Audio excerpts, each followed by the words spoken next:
तर नमस्कार मित्रांनो, आत्ताच कॉलेजवरून आलो होतो आणि नाश्ता वगैरे केला नव्हता. मग बोललो जरा आधी अभ्यास करतो थोडा. त्यानंतर डायरेक्ट जेवायलाच बसतो कारण वाजले होते 11:30-12. बोललो आत्ता नाश्ता करून जेवणार कधी? मग लगेच अभ्यास करायला घेतला. तर अभ्यास करून झाला आणि जरा जेवलो वगैरे. त्यानंतर बॅट बघत होतो असेच, कारण खेळायला जायचं होतं. 4 वाजले आणि मग निघालो खेळायला. तर जाताना मला दादू भेटला इथे गाडीच्या इथे. मग आम्ही बोललो की जरा बाकीच्यांचे वेट करूया गाडीच्या इथेच.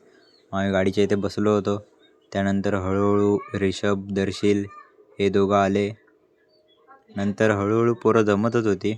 तर सर्व पोरं आली आणि आम्ही निघालो मलखंड्याकडे. तर मलखंड्यात आलो. आज मस्तच वाटत होतं कारण आम्ही काल पिच सारवलेलं होतं आणि एकदम आज वातावरण मस्त होतं. त्यानंतर आम्ही मैदान आखायला घेतलं. आखून वगैरे झालं आणि मग खेळायला आम्ही स्टार्ट केलं. तर मित्रांनो, खेळून तर आमचं झालं आणि आजचा ब्लॉग एवढाच. आजचा ब्लॉग आवडला असेल तर लाईक आणि सबस्क्राईब नक्की करा.